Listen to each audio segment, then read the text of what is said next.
Good morning, boys and girls. I hope that you're having a great day so far, and you are enjoying your time at home with your families while also trying to get some learning time in and time to move your body and stay active.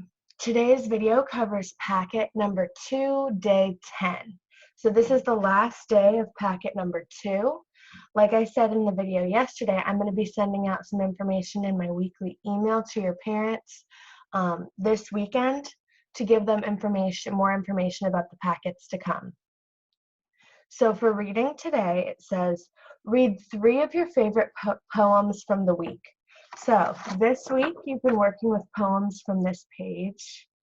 You've had The Sun's Busy Day, Weather, Around the Earth, Heavier Light, Pocahontas, American Flag, Important Rules, and I Will Vote. Out of these poems, today your packet is asking that you read 3 of your favorite poems from the week. So pick 3 poems from this list of poems that were your favorite and read them to yourself. Make sure that you take your time, and these should be poems that you've been familiar with. They're your favorite ones out of all of these. 3 of your favorites. Read those to yourself and take your time. After you've done that, the directions say read the text An Elephant's Excellent Trunk and answer the questions about the passage. So I'm going to share my screen with you so that we can read that together. Oh, okay. So this is An Elephant's Excellent Trunk. So that's our picture. Everything about an elephant is big. It has big ears, it has big eyes, and big tusks. These are the tusks right here. The white part of the elephant. It can weigh as much as a school bus.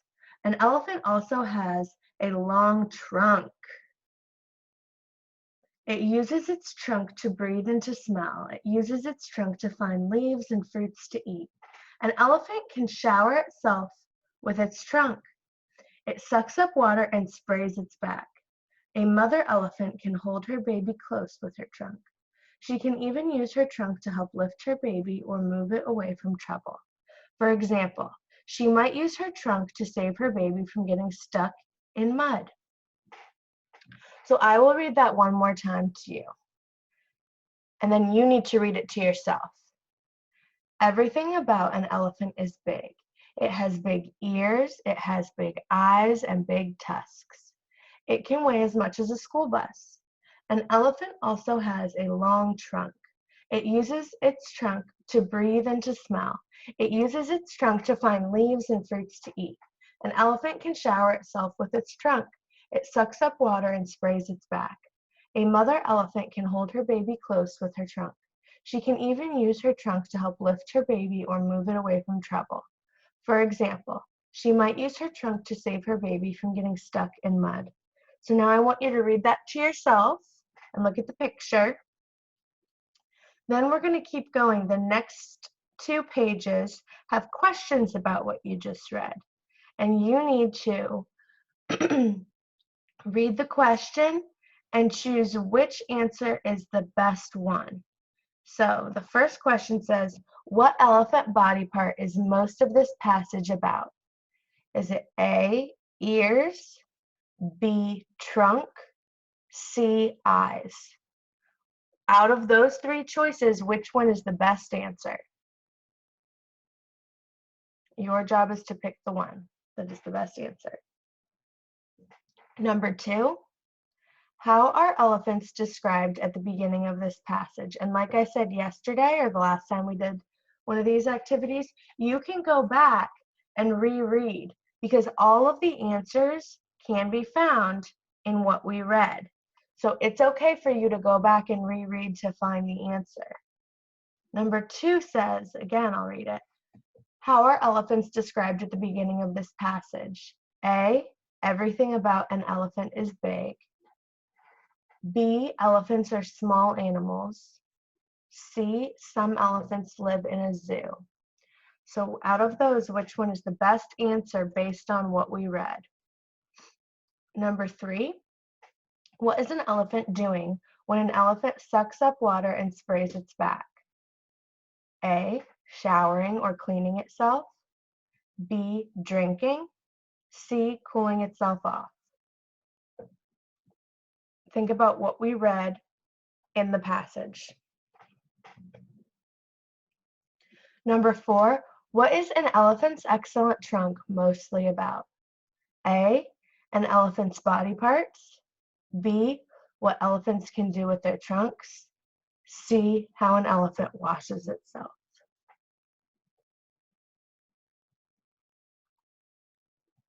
Number 5, what can an elephant use its trunk for? So here you're going to write your answer. And there are different things that you can say. What can an elephant use its trunk for? Look back at what we read and using a complete sentence, write one of the things that, or more than one thing that an elephant can use its trunk for on these lines. A complete sentence, a whole thought from beginning to end. Number 6, what did you learn from an elephant's excellent trunk? So that was the title of what we read. What did you learn from it? So in a complete sentence, write something that you learned from reading an elephant's excellent trunk. And again, you can go back and reread if that will help you to remember something that you learned. Now, once you have read an elephant's excellent trunk and answered the questions that go along with it, we are done with reading for today. For writing, it says write a letter to your teacher. Be sure to include some exciting things you did or learned this week. So when we write a letter, some of the parts that we need to have, I'm going to draw some lines.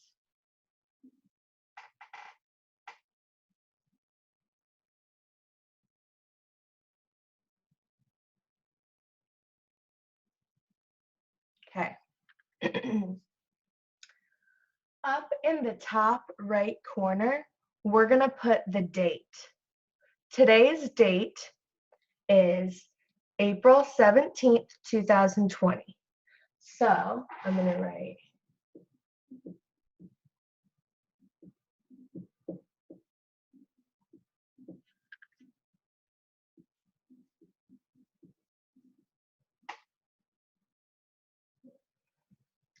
April 17th, 2020.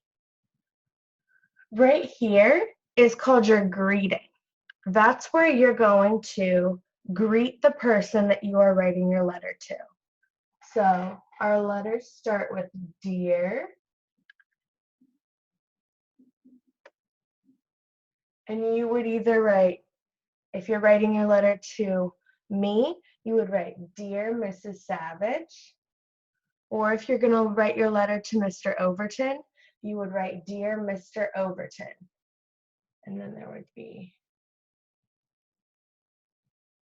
after that, you are going to write the body of your letter. That means what your letter is, what you want to say. So it says that your letter, it says, be sure to include some exciting things you did or learned this week. So dear, either Mrs. Savage or Mr. Overton, you might start with, how are you doing? You can tell us whether you missed school, tell us something exciting, some exciting things you did or learned this week. So this part, the body, is where kind of the main part of your letter is. What you're saying to the person you're writing to, the questions you want to ask the person that you're writing to. That's where the main part of your letter is. When you are done with your letter, on this slide, this is called the closing. It's kind of where you wrap up your letter. So you can end with love or from. It's kind of how you just say, you close up your letter, and then on our last line, that's our signature or where you write your name. So you would write your name here. So we have the date, our greeting, dear, either Mrs. Savage or Mr. Overton. Then we put the body of our letter, or the words that you're writing, the words that you want to say to me, the questions you want to ask us, what you want to tell us you learned about, or some exciting things that you did. Tell us what you're up to. All of that goes in complete sentences right here. So you could write, how are you doing? I am.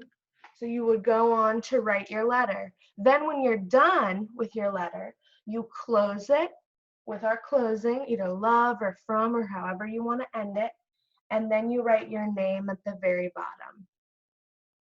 So that's how your letter will go. And I'll write right here.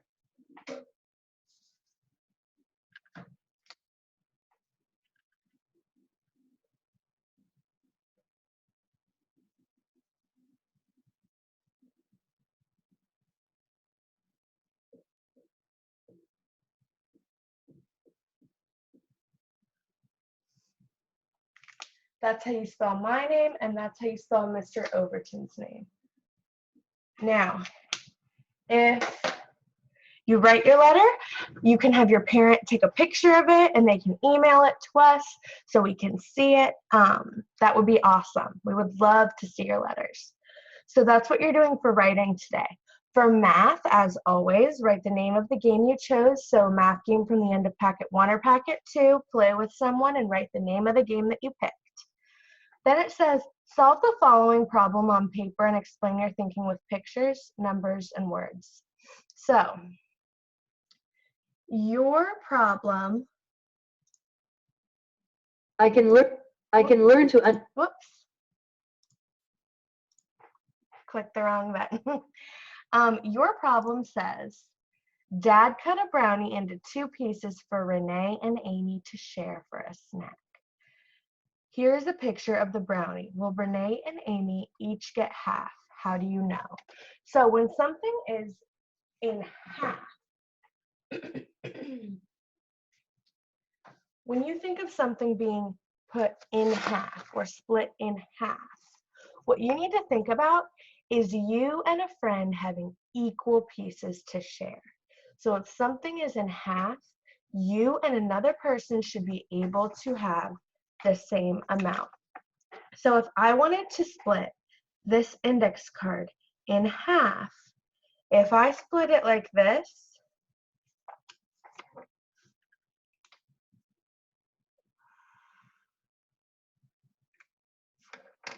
if I cut down that line, would that be half? If this was a brownie and I got this amount and my friend got this amount, is that fair? Is that fair share? No, that wouldn't be. What would be fair is if I fold this so that it matches up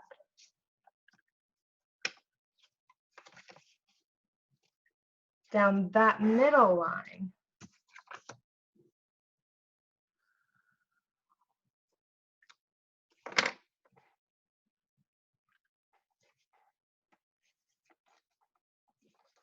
I'm gonna get a new one so it's easier to see.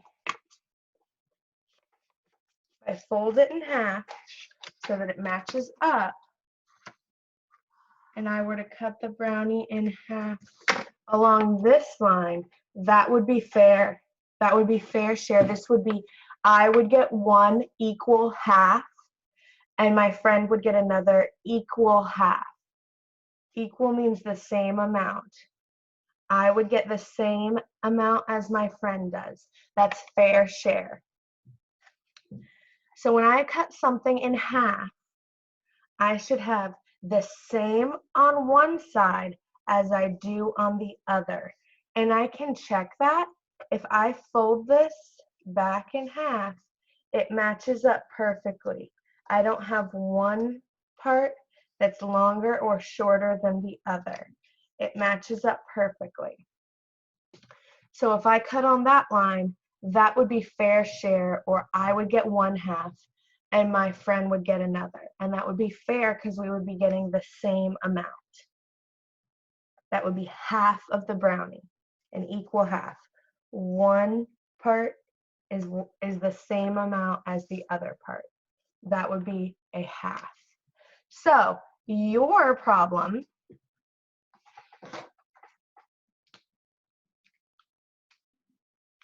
I'm actually just going to put this on your screen so you can see it.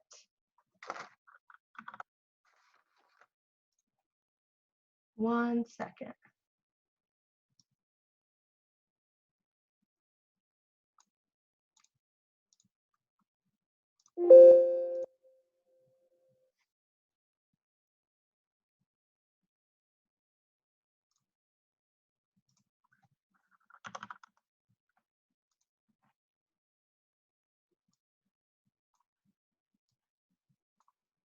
I'm going to pull this up so you guys can see the problem clearly, just like me. Okay. Okay, so this is your problem for today. It says, Dad cut a brownie into 2 pieces for Renee and Amy to share for a snack. Here is a picture of the brownie. Will Renee and Amy each get half? How do you know? So if Renee gets this piece and Amy gets this piece, will they each get half? Remember what I just said half is. Half is fair share, equal parts. So will Renee and Amy each get half? You need to either write yes or no, and then how do you know? Then tell how you know that they either would be getting half or would not be getting half. You need to explain your thinking. Then you could maybe try and redraw this picture of how it would be half. Draw a picture of what it would look like for them to both get half the brownie if you say they're not getting half. So first you need to say yes or no, will Renee and Amy each get half in this picture? Then you need to say, how do you know? Either if you said yes, how do you know that they're both getting half?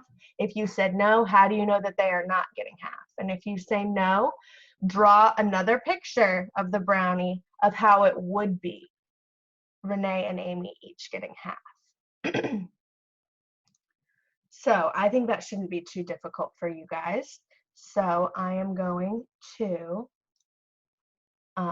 let you just do that yourself. So make sure you answer all of the questions.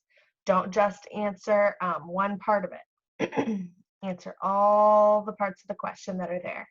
Then at the bottom it says, give the name of the games you played on Dreambox. So you logged on to Dreambox today, list some of the games that you played there.